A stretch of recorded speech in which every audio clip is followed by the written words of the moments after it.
Hello all. ഒരു റിലേഷൻഷിപ്പിൽ ഇരിക്കുന്ന സമയത്ത് നിങ്ങൾക്ക് തുടർച്ചയായിട്ട് കൺഫ്യൂഷൻ ഫീൽ ചെയ്യുന്നുണ്ടോ?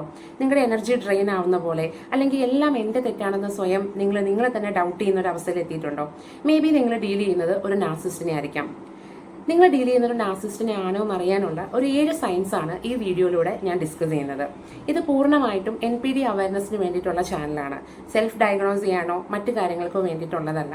അപ്പോൾ ഇതുപോലെ NPD റിലേറ്റഡ് ആയിട്ടുള്ള വീഡിയോസ് കാണണമെങ്കിൽ നിങ്ങൾ ഹീൽ വിത്ത് ദിവ്യ എന്നുള്ള എൻ്റെ ഈ പുതിയ ചാനൽ സബ്സ്ക്രൈബ് ചെയ്യാം, സപ്പോർട്ട് ചെയ്യാം. ആൻഡ് ഈ വീഡിയോ നിങ്ങൾ മുഴുവനായിട്ടും സ്കിപ്പ് ചെയ്യാതെ കാണുമെന്ന് പ്രതീക്ഷിക്കുന്നു. ഒന്നാമത്തെ സൈൻ എന്ന് പറയുന്നത് എവറിത്തിങ് ബിക്കംസ് യുവർ ഫോൾട്ട്. അതായത് ആ സിറ്റുവേഷനിൽ എന്ത് തന്നെ സംഭവിച്ചാലും തെറ്റ് ആരുടെ ഭാഗത്താണേലും അത് നിങ്ങളുടെ ഭാഗത്തേക്ക് ആക്കി മാറ്റുക എന്നുള്ളതാണ് ഒന്നാമത്തെ സൈൻ എന്ന് പറയുന്നത്. ആ സംഭവത്തെ തന്നെ, നടന്ന കാര്യത്തെ തന്നെ അവർ ട്വിസ്റ്റ് ചെയ്തിട്ട് നിങ്ങളാണ് അവിടെ എന്തോ വലിയ തെറ്റ് ചെയ്തെന്നുള്ള രീതിയിൽ അവരാക്കുന്നുണ്ടെങ്കിൽ മേ ബി ഇതൊരു നാർസിസ്റ്റിക് സൈൻ ആയിരിക്കാം. രണ്ടാമത്തെ സൈൻ എന്ന് പറയുന്നത് ദേ നെവർ അപ്പോളജൈസ് എന്നുള്ളതാണ്. അവർക്കൊരിക്കലും ഈ തെറ്റ് അവരുടെ ഭാഗത്താണെങ്കിൽ പോലും അവർ നിങ്ങളോട് ഒരിക്കലും വന്ന് സോറി പറയുകയോ ജെന്യുവൻ ആയിട്ടൊരു സോറി അല്ലെങ്കിൽ ക്ഷമ ചോദിക്കുകയോ ചെയ്യില്ല. ഇനി അഥവാ സോറി ചോദിച്ചാൽ തന്നെ അതൊരു ഫേക്ക് ആയിട്ട് നമുക്ക് തന്നെ അനുഭവപ്പെടാൻ പറ്റും എന്നുള്ളതാണ്. മാത്രമല്ല, അവരാണ് തെറ്റ് ചെയ്തെങ്കിൽ പോലും അതിൻ്റെ ഒരു അക്കൗണ്ടബിലിറ്റി എടുക്കാൻ അവർ തയ്യാറാവില്ല എന്നുള്ളതാണ് രണ്ടാമത്തെ സൈൻ. കാരണം അവരുടെ ഈഗോ അതിനെ സമ്മതിക്കില്ല. മൂന്നാമത്തെ സൈൻ എന്ന് പറയുന്നത് ഈ റിലേഷൻഷിപ്പ് സ്റ്റാർട്ട് ചെയ്യുന്ന സമയത്ത് നിങ്ങൾക്ക് ഭയങ്കര ലവ് ബോംബിങ് ഫീൽ ചെയ്യും. ലവ് ബോംബിങ് എന്താണ്? നമുക്ക് തുടക്കകാലത്ത് കാണുന്ന ആ ഒരു സ്നേഹം കൊണ്ട് നമ്മളെ വീർപ്പ് മുട്ടിക്കുന്ന ഒരവസ്ഥ. നമുക്ക് ഒരുപാട് ഗിഫ്റ്റുകൾ തരുകയും നമ്മളെ ഒത്തിരി സന്തോഷിപ്പിക്കുകയും നമ്മളെ അങ്ങ് ഇതുപോലൊരു റിലേഷൻഷിപ്പ് ഇതുവരെ ഉണ്ടായിട്ടേ ഇല്ല എന്നുള്ള രീതിയിൽ നമ്മളെ കൊണ്ടവരെത്തിക്കും. ഒരുപാട് പ്രോമിസസ് തരും. അങ്ങനെയൊക്കെ ആയിരിക്കും തുടക്കകാലത്തിൽ ഇത് കാണാം. നമുക്ക് തോന്നും ഇത്രയും നല്ലൊരു വ്യക്തിയാണല്ലോ എൻ്റെ ലൈഫിൽ കിട്ടിയത്, ഇതുപോലെ ഒരു പാർട്ട്ണറെ എനിക്ക് എൻ്റെ ലൈഫിൽ കിട്ടാനേ പോകുന്നില്ല എന്നുള്ള ഒരു ഫേക്ക് ആയിട്ടുള്ള ഒരു റിയാലിറ്റി അവരവിടെ ക്രിയേറ്റ് ചെയ്യുന്നുള്ളതാണ് മൂന്നാമത്തെ സ്റ്റേജ്. ഇതിനെയാണ് ഈ NPDയിൽ വരുന്ന ലവ് ബോംബിംഗ് എന്ന് പറയുന്ന ഫസ്റ്റ് സ്റ്റേജ്, അല്ലെങ്കിൽ ഏറ്റവും ക്രൂഷ്യൽ ആയിട്ടുള്ള ഒരു സ്റ്റേജാണ് ലവ് ബോംബിംഗ് എന്ന് പറയുന്നത്. ഇനി ഏത് റിലേഷൻഷിപ്പിലും ഉണ്ടാവുന്ന ഒരു കാര്യമാണ് ചില ആർഗ്യുമെന്റ്സ് എന്ന് പറയുന്നത്.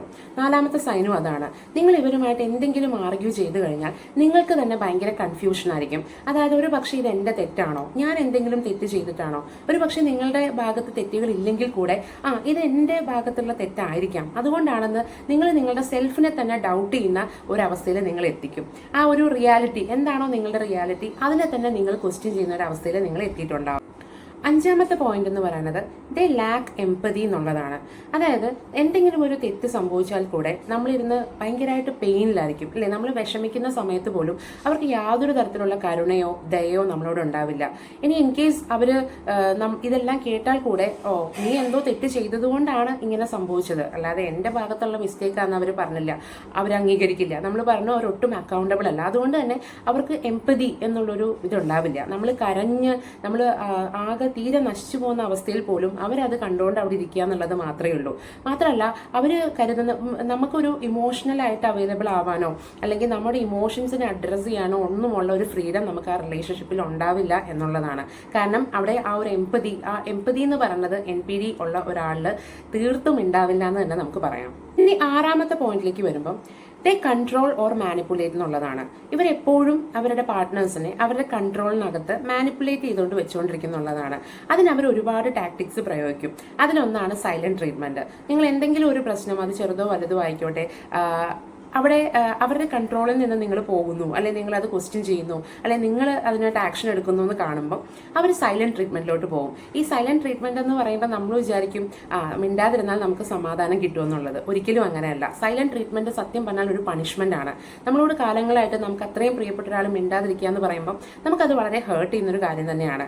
സോ ഇതാണ് ഇവരുടെ ഫസ്റ്റ് സ്ട്രാറ്റജി എന്ന് പറയുന്നത്. അടുത്ത ഒരു ടാക്ടിക്സ് എന്ന് പറയുമ്പോൾ ഇമോഷണൽ ബ്ലാക്ക് മെയിലിംഗ് ആണ്. അതായത് നമ്മളെ എന്തെങ്കിലും ഡ്രാമാസ് കാണിച്ചിട്ടും നമ്മളെ ഭയപ്പെടുത്തിയിട്ടും ഞാൻ മരിക്കാൻ പോവാണ്, അല്ലെങ്കിൽ ഞാൻ സൂയിസൈഡ് ചെയ്യും എന്നുള്ള കാര്യങ്ങളൊക്കെ പറഞ്ഞിട്ട് നമ്മളെ ഇമോഷണലി ബ്ലാക്ക് മെയിൽ ചെയ്യും. നമുക്ക് ഇത് വിട്ടുപോകാൻ തീരുമാനിച്ചാൽ പോലും ഇനി ഇയാൾ എന്തെങ്കിലും ചെയ്ത് കളയോ എന്നുള്ള രീതിയിൽ നമ്മളെ ബ്ലാക്ക് മെയിൽ വെച്ചിരിക്കുന്നതുകൊണ്ട് തന്നെ നമ്മൾ തിരിച്ച് അങ്ങോട്ട് തന്നെ പോകാൻ മേ ബി ആ ഒരു കൺട്രോള് അവർക്ക് തിരിച്ച് കിട്ടാൻ വേണ്ടിയിട്ട് അവർ കാണിക്കുന്ന ഒരു കാര്യമാണ്. ആൻഡ് അടുത്തത് ഗിൽറ്റ് ട്രിപ്പിംഗ് ആണ്. ഇപ്പം നമുക്കൊരു ഗിൽട്ട് ഉണ്ടാക്കിയെടുക്കുക. എന്തെങ്കിലും ഒരു മിസ്റ്റേക്ക് വന്നു എന്ന് വിചാരിക്കുക. നിങ്ങളുടെ ഇടയിൽ ഒരു ഇഷ്യൂസ് വരുന്ന സമയത്ത് നിങ്ങളുടെ ഭാഗത്തൊരു കുറ്റബോധം, നിങ്ങളിത് അവൈലബിൾ ആയില്ല, നിങ്ങൾ ചെയ്തില്ല, അല്ലെങ്കിൽ നിങ്ങളാണ് ഇതിൻ്റെ കാരണം എന്നുള്ള രീതിയിൽ ഒരു ഗിൽട്ട് അവിടെ അവർ ഉണ്ടാക്കിയെടുക്കും. സ്വാഭാവികമായിട്ടും ഗിൽട്ട് എന്ന് പറയുന്നത് വളരെ ഒരു ഇമ്പോർട്ടൻ്റ് ആയിട്ടുള്ള നമ്മുടെ ഒരു ഫീലിംഗ് ആണ്. നമ്മൾ ഒട്ടും തന്നെ അത് നമുക്ക് ആ ഒരു ഗിൽറ്റിലിരിക്കാൻ ഭയങ്കര ബുദ്ധിമുട്ടായതുകൊണ്ട് തന്നെ നമ്മൾ പെട്ടെന്ന് അവരുമായിട്ട് തിരിച്ചു പോവുകയും ആ ഒരു ഗിൽറ്റിൽ നിന്ന് നമുക്ക് രക്ഷപ്പെടാനായിട്ട് നമ്മൾ അവരുമായിട്ട് അത് കോംപ്രമൈസ് ചെയ്ത് പോകാൻ പിന്നെയും ശ്രമിക്കുകയാണ് ഇതിലൂടെ ചെയ്യാറുള്ളത്. സോ ഏറ്റവും നമുക്കിതിൽ പേടിക്കേണ്ട ഒരു കാര്യമാണ് ഇവരുടെ ഒരു മാനിപ്പുലേഷൻ. നമ്മളെ കാര്യങ്ങളെ ഇങ്ങനെ വേറെ രീതിയിൽ, അവർക്ക് വേണ്ട രീതിയിൽ, അവർക്ക് കൺട്രോൾ കിട്ടുന്ന രീതിയിൽ അവരിതിനെ മാറ്റിയെടുക്കും എന്നുള്ളതാണ്. ഇനി ഏറ്റവും അവസാനത്തെ എന്നാൽ വളരെ ഇമ്പോർട്ടൻ്റ് ആയിട്ടുള്ളൊരു പോയിന്റ് ആണ് യു ഫീൽ ഇമോഷണലി ഡ്രെയിൻഡ് എന്നുള്ളത്. അതായത് നിങ്ങൾ എപ്പോഴും ഈ റിലേഷൻഷിപ്പിൽ ഇരിക്കുന്ന സമയത്ത് നിങ്ങൾക്കൊരു സമാധാനം ജെനുവിൻലി ഉണ്ടായിരിക്കില്ല. നിങ്ങളുടെ എനർജി ഡ്രെയിൻ ആവുന്ന പോലെയും നിങ്ങൾക്കൊരു എന്താ പറയുക, എപ്പോഴും ഒരു ആശങ്ക, അടുത്തത് എന്ത് സംഭവിക്കും, ഇനി എപ്പോഴാണോ ഇവർ പിണങ്ങാൻ പോണത്, അല്ലെങ്കിൽ ഇനി അടുത്ത ഇവരുടെ ആക്ഷൻ എന്തായിരിക്കും എന്ന് ഓർത്തിട്ട് നിങ്ങൾ എപ്പോഴും ഒരു ഇമോഷണൽ റോളർ കോസ്റ്ററിൽ ഇരിക്കും എന്നുള്ളത് ഈ NPD-യുമായിട്ടുള്ള റിലേഷൻഷിപ്പിൽ നമ്മൾ പൊതുവായിട്ട് കണ്ടുവരുന്ന കാര്യമാണ്. നമുക്ക് എപ്പോഴും ഒരു ടെൻഷനായിരിക്കും ഇനി അടുത്തത് എന്താണ് സംഭവിക്കുക എന്നുള്ളത്. കാരണം ഇവർക്ക് ഒരിക്കലും തന്നെ ഈ പറഞ്ഞ പോലെ നമുക്കൊരു പീസ് ഓഫ് മൈൻഡ് തരാൻ ഇവരെ കൊണ്ട് സാധിക്കില്ല. കാരണം എല്ലാം ഇവരുടെ കൺട്രോളിൽ ഇരിക്കണം എന്നായിരിക്കും ഇവർ ആഗ്രഹിക്കുക. അപ്പോൾ നിങ്ങൾക്ക് തുടർച്ചയായിട്ടും ഒരു സമാധാനം ഇല്ലാത്ത, അതിൻ്റെ ഭാഗമായിട്ട് നിങ്ങൾക്ക് കുറച്ച് health issues physically and emotionally mentally ഒക്കെ നിങ്ങൾ ഫേസ് ചെയ്യുന്നുണ്ടെങ്കിൽ മേ ബി ഇതൊരു 7th സൈൻ ആയിരിക്കാം. ഇനി നിങ്ങൾക്ക് ഇതിലേതെങ്കിലും സയൻസ് അതല്ലെങ്കിൽ 7 സയൻസും നിങ്ങൾക്ക് റിലേറ്റ് ആവുന്നുണ്ടെങ്കിൽ മേ ബി നിങ്ങൾ ഡീൽ ചെയ്യുന്നത് ഒരു നാർസിസ്റ്റിനെ ആയിരിക്കാം. അപ്പം ആദ്യം മനസ്സിലാക്കേണ്ട കാര്യം എന്ന് പറയുന്നത്, നിങ്ങൾ ഇതിൽ വിഷമിക്കുകയോ അതല്ലെങ്കിൽ വിഷമിച്ചിരിക്കുകയോ നിങ്ങളുടെ ജീവിതം നശിപ്പിക്കുകയോ അല്ല ചെയ്യേണ്ടത്. നിങ്ങളിവിടെ ഒറ്റയ്ക്കല്ല. നിങ്ങൾക്ക് ഏതൊരു റിലേഷൻഷിപ്പിലും എല്ലാവർക്കും പീസ്, അതുപോലെ സ്നേഹം എല്ലാം ഡിസേർവ് ചെയ്യുന്നുണ്ട്. സോ നിങ്ങൾക്ക് എന്തെങ്കിലും NPD റിലേറ്റഡ് ആയിട്ടുള്ള ഡൗട്ട്സോ കാര്യങ്ങളോ ഗൈഡൻസോ വേണമെങ്കിൽ നിങ്ങൾക്ക് എന്നെ കണക്ട് ചെയ്യാം. എൻ്റെ നമ്പർ ഞാനിവിടെ കൊടുക്കുന്നുണ്ട്. ഞാനൊരു NPD കോച്ച് കൂടിയാണ്. അപ്പം നിങ്ങൾക്ക് സെഷൻസ് ബുക്ക് ചെയ്യാവുന്നതാണ്. വാട്സപ്പ് മെസ്സേജ് നിങ്ങൾക്ക് അയച്ചിട്ട് സെഷൻസ് ബുക്ക് ചെയ്യാവുന്നതാണ്.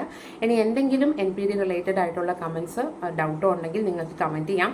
ഈ വീഡിയോയെക്കുറിച്ചുള്ള നിങ്ങളുടെ സത്യസന്ധമായ അഭിപ്രായം നിങ്ങൾക്ക് കമൻറ്റ് ചെയ്യാവുന്നതാണ്. തുടർന്നുള്ള വീഡിയോകളും നിങ്ങൾ കാണുമെന്ന് പ്രതീക്ഷിക്കുന്നു. അപ്പോൾ അത്രയേ ഉള്ളൂ. നന്ദി.